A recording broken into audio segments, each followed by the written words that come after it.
আসসালামু আলাইকুম। Hello everyone. তো চলে আসলাম নিত্যদিনের মতো আরেকটি নতুন ব্লগ ভিডিও নিয়ে।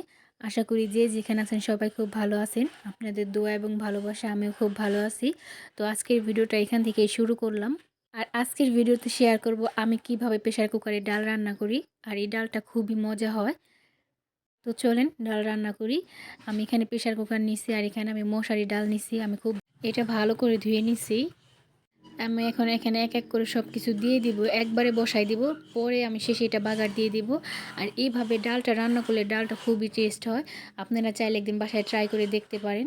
আর অনেকেরই আছে এই ডালটা ফুটতে চায় না চুলায় দিলে, তো এইভাবে প্রেশার কুকারে দিলে এটা ফোটার ঝামেলাও থাকে না, এটা একা একাই ফুটে যায়।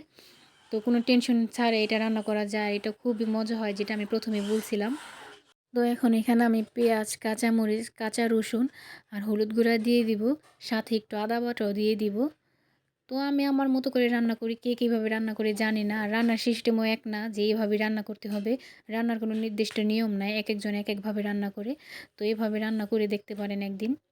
এখানে চাইলে আপনি টমেটো অ্যাড করতে পারবেন, টমেটোটা দিলে স্বাদের পরিমাণটা আর একটু বেশি বেড়ে যায়। তো এখন আমি এটা ঢাকনা খুব ভালোভাবে লাগিয়ে তারপর এটা বসাই দেবো চুলায়। অন্য প্রেশার কুকারের তুলনায় এটা একটু আলাদা নিয়মে রান্না করতে হয়। অন্যগুলাতে যেমন আপনার সিটি হিসাবে রান্না করে, তো এটা আবার সিটি দেয় না। এটা আপনার হিট হয়ে গেলে এখানে একটা ছোট বাঁশি আছে, আর হিট হওয়ার সাথে সাথে বাঁশিটা অনেক জোরে স্পিডে ঘুরে। তো এটা যখন স্পিডে ঘুরে তখন এটা জালটা লো হিটে দিতে হয়, এবং লো হিটে দিলে এটা 10 থেকে 15 মিনিট রাখলেই ডালটা হয়ে যায়। এখন আমি রান্না শুরু করে দিব। তো আমি জালটা ধরাই দিছি এখানে। এটা এখন হিট হবে আস্তে আস্তে, আর হিট হয়ে গেলে বাঁশিটা ঘোরা শুরু করে দিবে। তো আমি অন্যদিকে এখন পাঙ্গাস মাছ ভুনা করব টমেটো দিয়ে। তো এই তো আমি বড় একটা পাঙ্গাস মাছের কিছু পিস নিয়ে নিচ্ছি এখানে। এটা অনেক বড় একটা পাঙ্গাস মাছ ছিল, তো ওইখান থেকে আমরা কেজি হিসেবে কিনে আনছি। তো এটা রান্না করব এখন। আর এইদিকে আমার এই তো এটা হিট হয়ে গেছে, এটা দেখবেন এখন আস্তে আস্তে ঘোরা শুরু করবে। তো এটা একটু আপনাদের সাথে শেয়ার করি।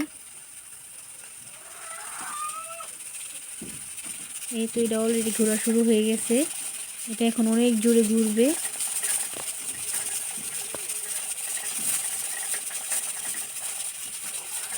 কুকারটা হিট হয়ে গেলে এটা এভাবে সাউন্ড দেয়। আর এটার মধ্যে ডালটা এত সুন্দর মতো হয়ে যায়, মানে এটার স্বাদটা আসলে খুবই ভালো হয়। যে কারণে আমি এটার মধ্যেই সবসময় ডাল রান্না করি। আমার হাজব্যান্ড এটা বাইরে থেকে নিয়ে আসছে, এটা এখন দেশেও অ্যাভেলেবেল আছে। তো এইটাকে এখন আমি ঘড়ি ধরে 10 থেকে 15 মিনিট রান্না করে নিব। আর এইদিকে আমার কড়াইয়ে তেল গরম হয়ে গেছে, এখন এখানে আমি কিছুটা লবণ ছিটা দিয়ে নিব, তাহলে আমার মাছটা আর লেগে যাবে না। আর পাঙ্গাস মাছটা কিন্তু ভাজতে গেলে এমনিতে অনেক তেল ছিটে আসে, তো এটা করলে আর তেলটাও ছিটবে না, সামনে দাঁড়ায় থেকে মাছটা ভাজা যাইব সুন্দর মতো। তো এই তো এখন আমি এক এক করে মাছগুলো ভেজে নিব। আর আমি যখন প্রথম প্রথম রান্না করতাম তখন আমার অনেক সমস্যা হইতো, হাতে পায়ে তেল ছিটে আসতো এই টিপসগুলো না জানার কারণে। তো আলহামদুলিল্লাহ এখন আমার কোনো সমস্যাই হয় না। আর এইদিকে আমি চুলায় ২টা বসায় নিয়েছি, যে কারণে আমার রান্নাটা তাড়াতাড়ি শেষ হয়ে যাবে। আর যখন থেকে আমি প্রেশার কুকারে ডাল রান্না করি তখন থেকে তো আমার ডাল রান্না করে একটু সময়ই লাগে না, খুব তাড়াতাড়ি রান্নাটা হয়ে যায়। আমার ডালটা মোটামুটি হয়ে গেছে, এখানে আমার ১৩ মিনিট লাগছে। তো এখন আমি জালটা বন্ধ করে এটা নামিয়ে নিব। এই তো এটা আমি চিনির উপরে নিয়ে আসলাম, এখন এটার পানি ছেড়ে আমি এটা ঠান্ডা করে নিব। আর আমার হাতে যদি সময় থাকতো তাহলে আমি পানি ছাড়তাম না, এটা আমি এমনিতেই বসায় রাখতাম। তো এটা এটার মতো ঠান্ডা হয়ে যেত, যেহেতু এখন আমার তাড়াহুড়া, যে কারণে এটা আমি পানি দিয়ে ঠান্ডা করব, তারপর এটার উপরে থেকে আমি হাওয়াটা ছেড়ে দিব। এটা না করলে কিন্তু পরে আপনি খুলতে গেলে সমস্যা হইব, এটা ব্লাস্ট হয়ে যেতে পারে। প্রেশার কুকারের রান্না কম বেশি সবাই জানে, এখানে নতুন করে বলার কিছু নাই। তারপর আমি একটু বললাম। এই যে আমি এটাকে খুব ভালো করে ঠান্ডা করে নেব। এখানে আমি ১ মিনিটের মতো পানি ঢেলে নিব, এটা ঠান্ডা হওয়া পর্যন্ত। তো এটা যখন ঠান্ডা হয়ে যাবে তখন আমি ওই ছোট্ট বাঁশিটা উপর দিকে টান দিয়ে এটার গ্যাসটা বের করে দিব। এই তো আমার ১ মিনিটের মতো পানি ঢালা হয়ে গেছে। মোটামুটি আমার এটা ঠান্ডা হয়ে আসছে। আর এখন এটার ভিতরে যে গ্যাসটা আছে এটাও আমি একটু বের করে নিব এই বাঁশিটা টান দিয়ে। তো আমার গ্যাস বের করা হয়ে গেলে এটা আমি এখন সুন্দর মতো খুলে নিব। এটা খুলে আপনাদের একটু ভিতরের অবস্থাটা দেখায় এটা কোন পর্যায়ে আছে এখন। এটাকে এখন আর কিছুই করতে হবে না। শুধু আপনি যে পাতিলায় ঢালবেন, পাতিলায় ঢেলে এটা শুধু জাস্ট বাগার দিয়ে নিলে এটা হয়ে যাবে সম্পূর্ণ ডাল। তো এখানে আমি এখন অন্য একটা পাতিলায় এটা ঢেলে নিব। তো এই যে দেখেন এটা আমার ভিতরের অবস্থা। তো এই খালি পাতিলে আমি এখন এটা ঢেলে নিব। তারপর আমি এটা একটু ২-১ মিনিটের মতো চুলায় হিট দিয়ে এটা আমি বাগার দিয়ে নিব। তো এখন বাগার দেওয়ার জন্য আমি কড়াই বসাই দিয়েছি চুলার উপর। তো এখানে আমি প্রথমেই দিয়ে দিলাম কালো জিরা, জিরা আর ২ টা শুকনা মরিচ।